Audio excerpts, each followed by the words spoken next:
देखिए, हमें ground reality पर जाना पड़ेगा। खेती का धंधा पूरी तरह से घाटे का धंधा है। परंपरागत रूप से हमारे देश के किसान हर वर्ष खेती करते हैं, चाहे वो सूखे में खराब हो जाए, चाहे पाले में खराब हो जाए, चाहे बाढ़ में खराब हो जाए और चाहे इल्लियों से खराब हो जाए, खेती वो करेगा। इसलिए कुछ दूसरा उसके पास कोई बिजनेस है नहीं। लेकिन किसान लगातार घाटे में जा रहा है। उत्पादन जो बढ़ रहा है हमारा जिस रेशियो से, उसके पीछे मेरा ये मानना है कि जो संसाधन किसान को मिलने चाहिए, भी जैसे डॉक्टर साहब कह रहे थे, सिंचाई पर्याप्त नहीं है, बिजली पर्याप्त नहीं है, अच्छे किस्म के बीज पर्याप्त नहीं है और तमाम जो नेचुरल समस्याएं जो खेती पर हैं वो यथावत है। मेरा बात सुना जाए, मेरी बात सुना जाए, जो अवधारणा मेरी बात सुना जाए। हम देखिए, बेसिक हमारा देश के 70% आबादी खेती पर लगी हुई हो, लेकिन हमारे देश का सरकारों का कितना ध्यान उधर है? ये नहीं कहता कितना जब निवेश बढ़ाने की बात आती है, केंद्र सरकार निवेश नहीं बढ़ा, जबकि कृषि राज्यों का विषय है। जब तक राज्य उस पैमाने पे अपना निवेश नहीं बढ़ाएंगे, मेरे पास केंद्र सरकार क्या करेगी? मेरे पास ये आंकड़े बताइए ना। मेरे पास आंकड़े हैं जो आंध्र प्रदेश में 82% किसान जो है कर्ज के उसमें डूबे पड़े हुए हैं। देश के आधे से ज्यादा किसान, लगभग 5 करोड़ 6 करोड़ से ज्यादा किसानों की स्थिति है कि वो कर्ज के बोझ से भयंकर लदे हुए हैं। अब उनको कैसे मुंह पर उठाएं?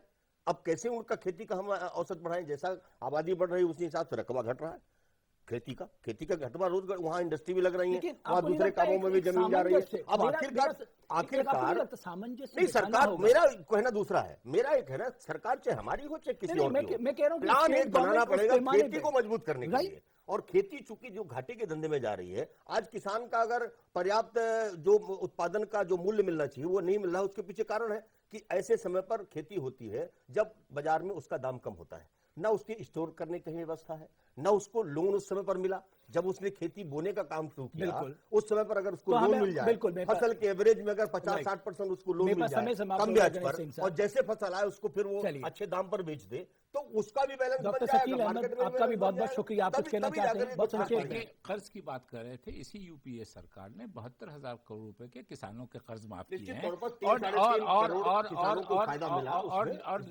और निश्चित रूप से कृषि राज्यों का विषय है, तो राज्य सरकार, फिर मैं पार्टी की बात नहीं करता, राज्य सरकार आपको लगता है यहाँ पर अपनी जिम्मेदारी कोऑर्डिनेशन मध्य प्रदेश, डॉक्टर साहब मैं बताऊं, मध्य प्रदेश में हमारी सरकार ने 1% ब्याज पर ऋण दिया है। मध्य प्रदेश की स्थिति बहुत खराब है। हम कल भी चर्चा हो रही है, मध्य प्रदेश की बहुत खराब, हम खेती का धंधा बिल्कुल खराब स्थिति है, बिल्कुल खराब। डॉक्टर शकील अहमद गणेश सिंह साहब, आप दोनों का बहुत बहुत शुक्रिया।